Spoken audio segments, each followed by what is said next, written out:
And I wanted to introduce Andrew Gray, who's going to talk about turning the network.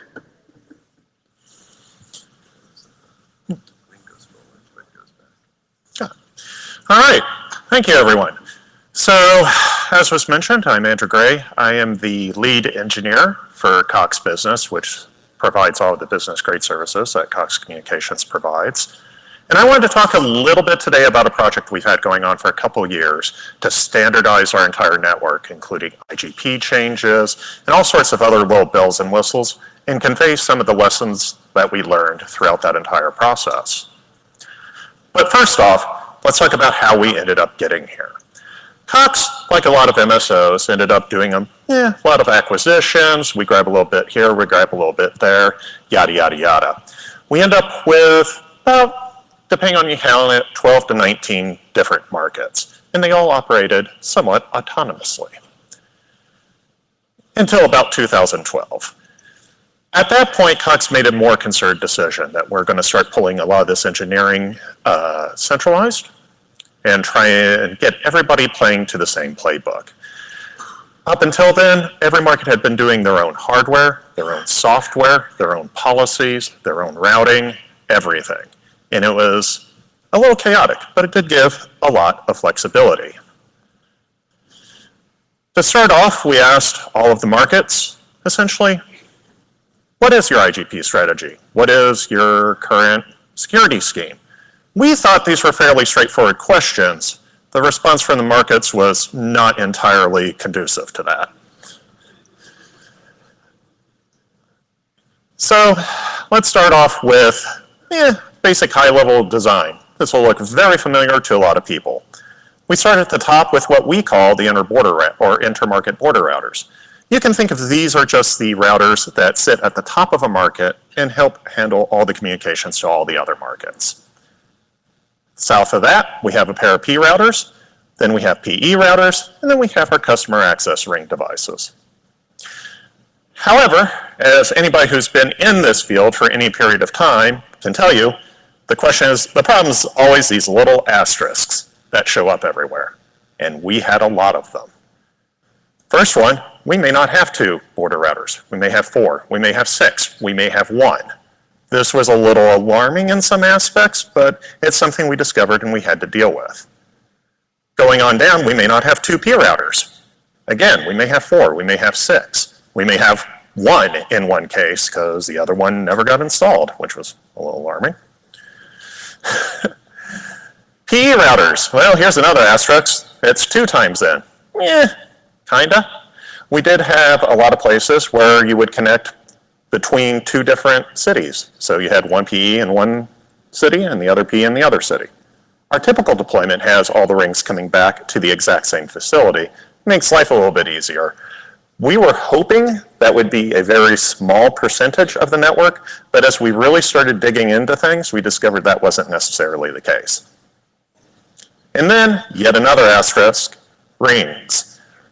Cox generally likes to deploy our high-end business service on fiber rings, like a lot of people do. And again, we had assumed that was the majority, but it turned out that wasn't necessarily the case. We had a lot of hub and spoke, a lot of star topologies. We had to start integrating all of these different plans into what we were going to do. We can't go out and rebuild the entire network, not in 2 years at any rate. We did pick a few things here and there to try and redo as time went on, but let's talk about how the existing network topology goes. And this is the same diagram that I showed earlier. When we started this project, we had ISIS running between all of the different markets. So that was a nice base for us to start working on. And then each market had their own OSPF area 0. And that gets a little convoluted when you start trying to figure out how to put all these guys together. The rings themselves ended up being on fairly standard NSSA areas. But again, the bloody asterisks. This wasn't even remotely true in a lot of places.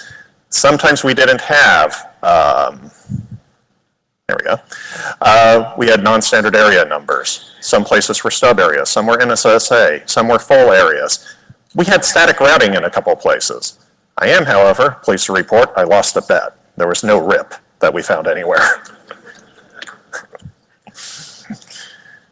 Another problem that we came across was something we thought would be fairly straightforward, management connectivity. You would think, okay, I've got an out-of-band network, it's connected here, yada, yada, yada, fairly straightforward. It's obviously a point of concern because we have to secure it. We have to manage it. So it'd be nice to be able to standardize that.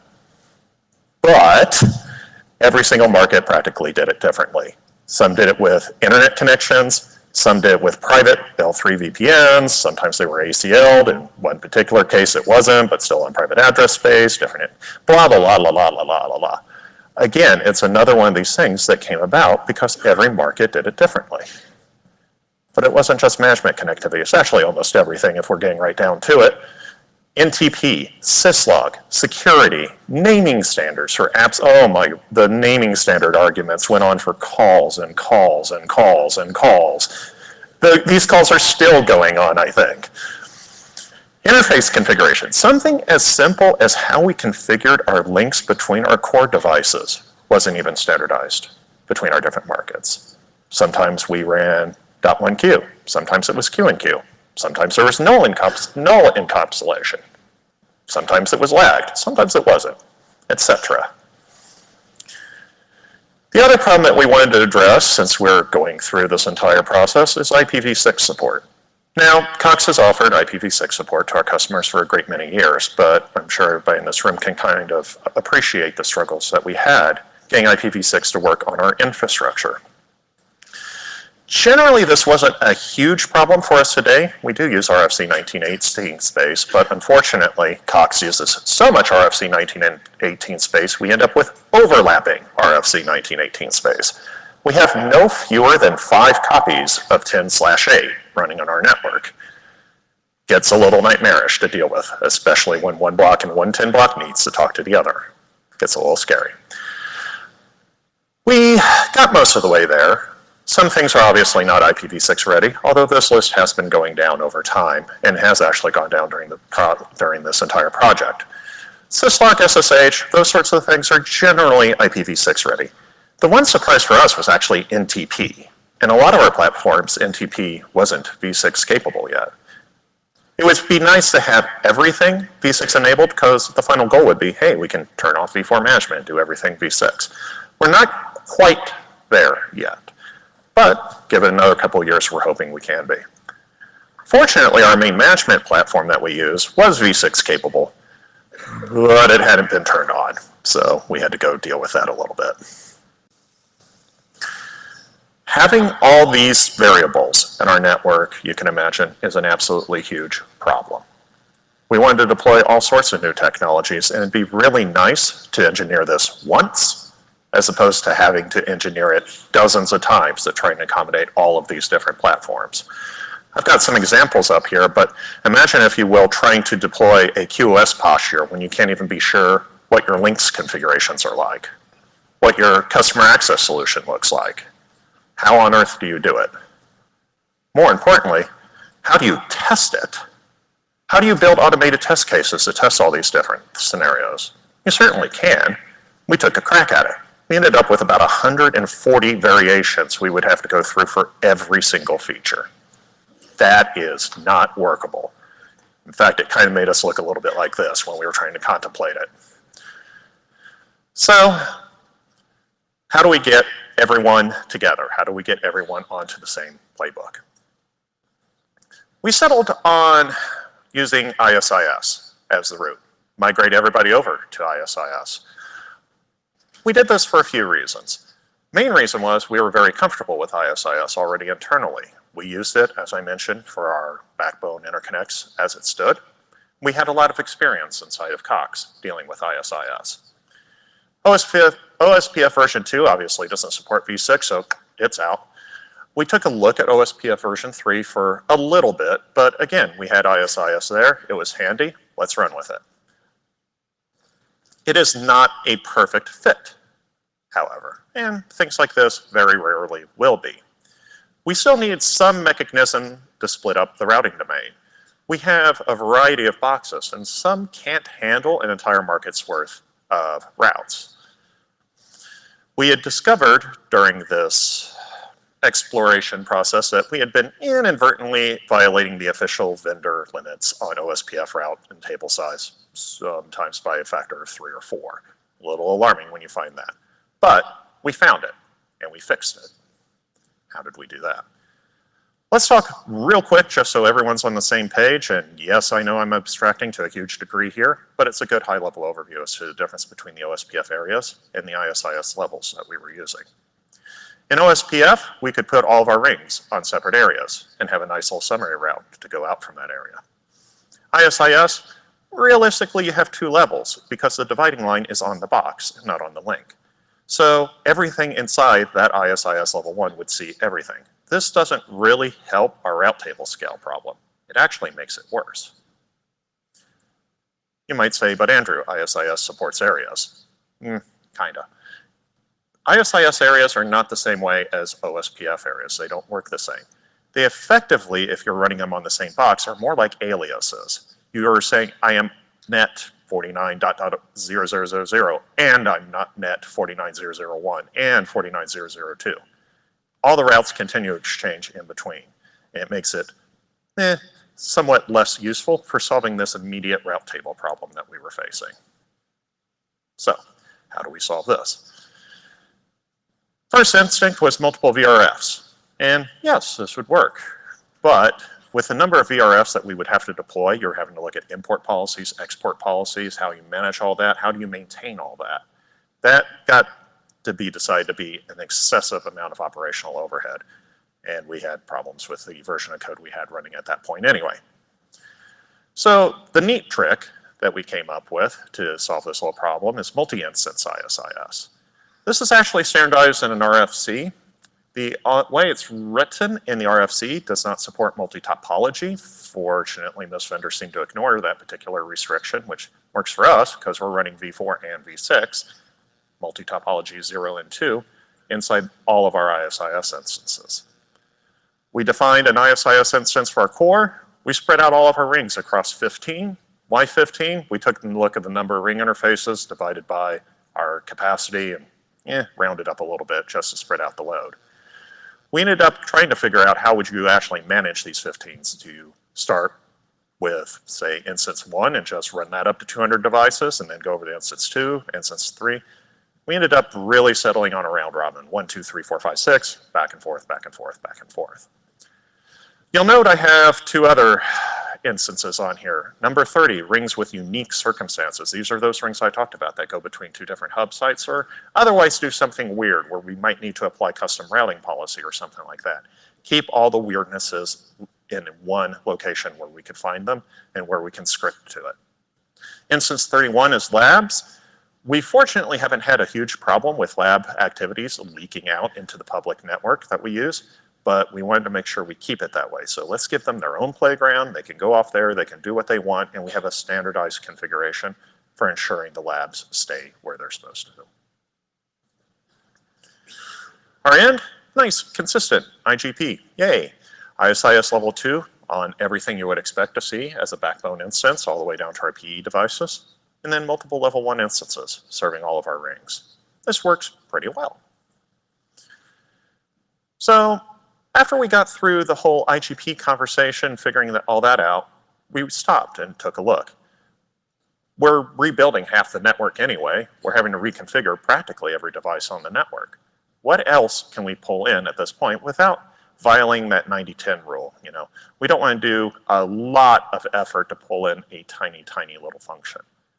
We went back and forth on a few different ones, but the main one I wanted to talk about is a nifty little trick called IP unnumbered. I mentioned before that we were having a problem with IPv4 address space. We're running out of it. Everyone is running out of it. IP unnumbered allows us to use no IP addresses essentially for link addressing. You end up reusing your system local or your loopback address as your identifier on the individual links. Unfortunately, most of our hardware already supported it, and our IGPs already supported it. The last bit that we needed was for our management platform to support it, which came out in March of 2017, and we're pushing that out now. Let's talk about why that's a benefit to us. I have drawn up here a very basic ring. We've got 2 nodes on our ring, and we've got nice sequential IP addresses. Everything is good and happy in the world.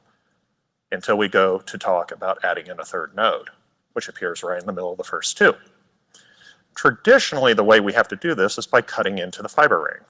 So we move the first link over onto the new device, we move the IP address over, we stand up a new link, we stand up some new IP addresses, and they're no longer sequential, which kind of makes some people's eyebrows twitch a little bit when they see this. It works, but it is time for a guy to be on site. He has to sit there and manually configure it, digging out laptops and console cables and all that. And it is messy. IP unnumbered, we've got the same arrangement here, although I'm using the empty set little symbol to denote unnumbered interfaces. You notice it's the same on every side. Again, when we bring in our ring 15, all we have to do is cut in the fiber. That's it. The two sides automatically will come back up. Their IGPs will automatically negotiate. We don't need to configure the links on either side for this to work. Much easier for us to do. And it also gains us one ability that we had kind of missed even from the Sonnet days. We can now add in a little device called an optical bypass switch. This is a little one-use shelf. You plug in your fibers in and out, and it fails safe. So when the power is cut, it effectively just closes the loop, and it recloses the ring for us. Yes, it cuts that node out, but that node doesn't have power anyway. So we maintain our full ring capabilities, even though that node is no longer present. If you are interested in deploying IP unnumbered, there are a few gotchas that we ran into when we were talking about this. First one is BFD is not supported. This one kind of hit us a little bit because literally 2 weeks before we did this, we just had finished standardizing on putting BFD everywhere. Fortunately, EFM-OEM is a workable replacement for this, and that's what we ended up standardizing on to solve that particular problem. RSVP fast reroute has minor issues dealing with signaling bypass tunnels. I'm not going to go all the way down into the gotchas and why that happens, but the way we solved it is you can actually use a second address to help signal those bypass tunnels with. We use 10 dot addresses for all of our internal addressing, so we just made the first octet a 1. I'm sorry, AppNick. But this never appears in any of our routing tables. It only appears in RSVP messages. It's strictly internal to the rings. It seems harmless enough. We did play with other ideas like using 0 or using something up in the Class E space, but all of those options seem like they would cause more problems than they would actually help. The last one is be careful of your link distances. Remember I said that that link closes up, but that's not an active device. It's purely passive. So your standard 10-kilometer optics may not be the best fit anymore. You may need to consider going up to 40 kilometer or going from 40 to 80 or whatever you need to do. Do you assume 1 failed node, 2 failed nodes, 3? It depends on your environment. Why not just IPv6 and link local addressing? Seems like it kind of does the same thing. Mainly, we didn't have RSVP over version 6. We use RSVP TE fairly extensively in our network, and this was kind of a huge deal breaker for us. The immediate reaction that we tend to get is segment routing.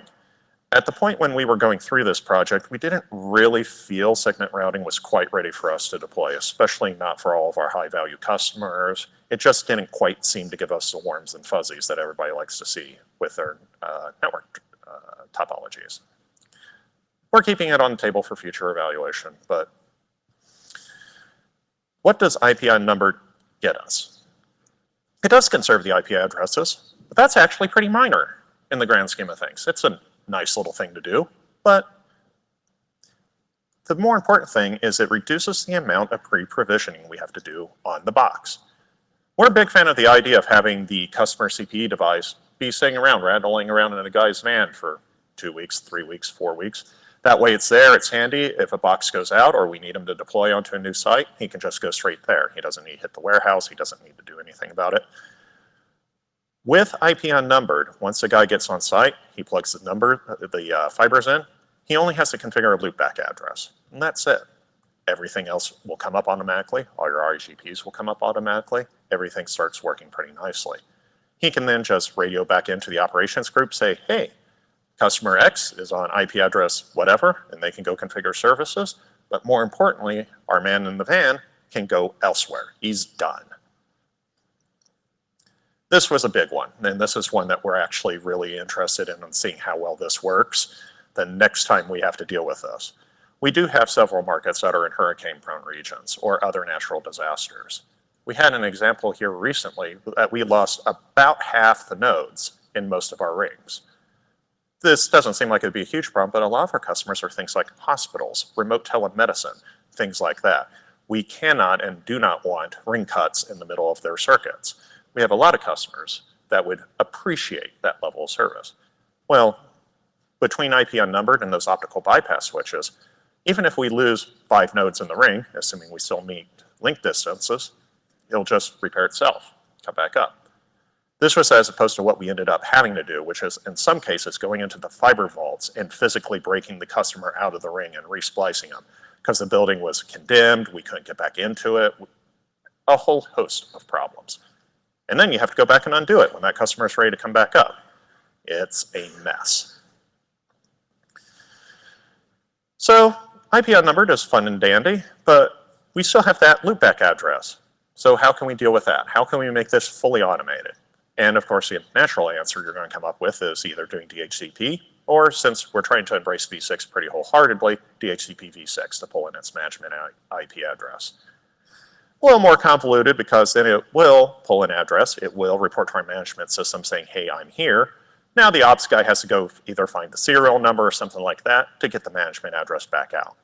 But with this one last tweak, our devices become, you don't need the man in the van or whoever you got deploying it to have a laptop or a console cable at all. He plugs in the fibers, he waits for the blinkies to start blinking, he calls the ops guy, they say you're good, and off he goes. Very, very quick, very, very easy. Timeline, we started this project in January of 2015, and we did a preliminary HLD in about 6 months, and about 40% of that actually stayed through between that point and the end of the project. We went through many meetings, many revisions, yada, yada, yada, and by December, we were about 98% complete, we thought. But that's when we took that time that I mentioned and paused and figured out, hey, what else can we bring into this? So that was IP unnumbered. So we did a fair bit of rework just to tweak the little bells and whistles and do some lab verification and all that. And we started actually deploying this in about May of last year. We've gone through now several phases of this project, which go through and do different bits and pieces as we broke this up a little bit. I'll talk a little bit about that here in a little while. But basically, the IGP work has all been done now. Now we're just into gravy. Now we're into the IP unnumbered links. They're working in our labs. We've tested that. We're working on getting the first ring stood up in production. We are held up a little bit by just some of these prerequisites I mentioned earlier, but all of the folks in our markets are somewhat chomping at the bit to get this done because of the functionality and the abilities that the IP unnumbered scheme will get you. We're estimating that by 2019, that will actually have gotten to such a point that it'll be easier to just say, okay, everybody, if you haven't already converted your ring unnumbered operation, just go ahead and do it, and let's get the entire network put back into one piece. So, of course, with a project of this scale, there's always additional lessons learned. First one is, a lot of projects like this fail because you try to take in everything and try to get every I dotted and every T crossed. Our advice, don't try to do that. Break it off into manageable chunks. One of the first things that we did after we kind of realized this was a huge problem is broke it up into multiple phases that had sections on each one. And some of the later phases, phases 2, 3, 4, whatever, are, we'll figure that out in a little bit after we kind of get enough time to get up to that point. Everyone has skeletons in your network. You may not know them, but they're there. We found a lot of places where we had engineers that had left the company 5, 6, 7 years ago.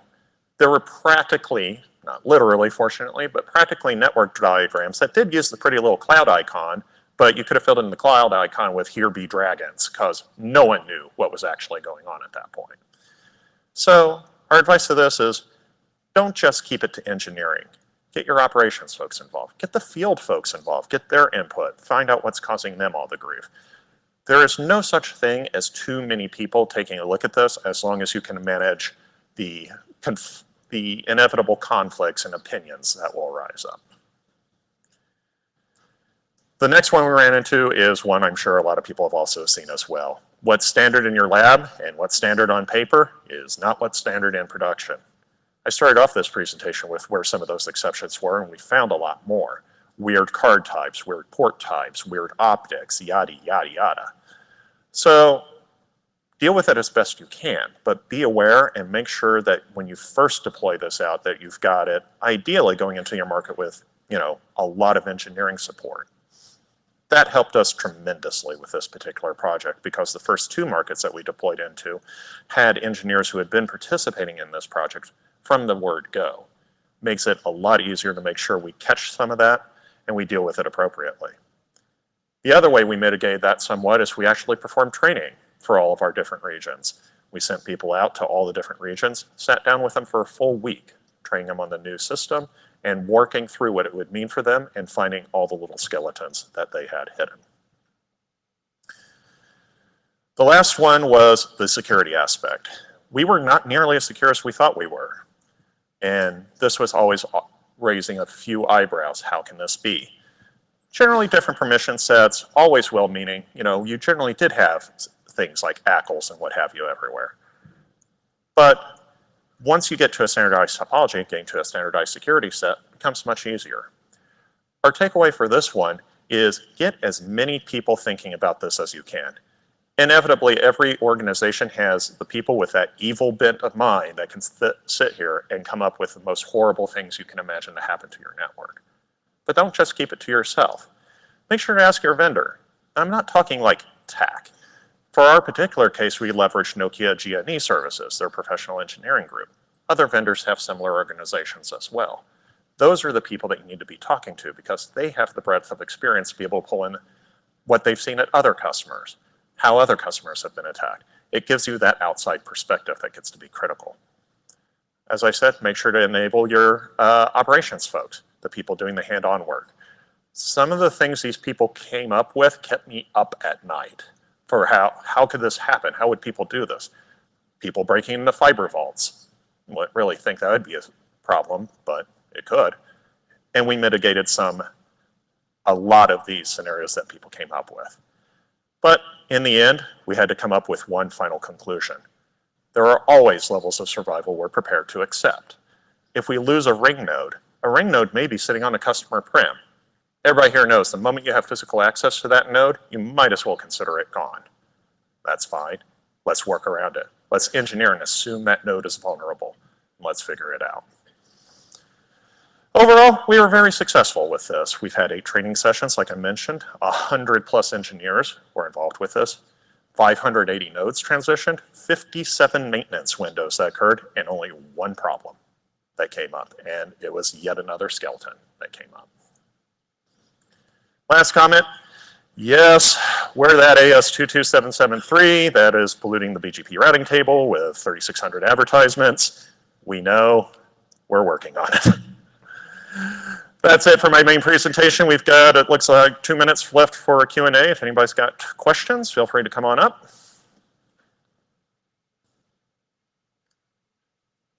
All right, please. David Hankins, Twitter. So on one of your slides, you mentioned you thought about using DHCP and DHCP6. What stopped you from doing it? Like it seems to me to fit in that 90-10 rule.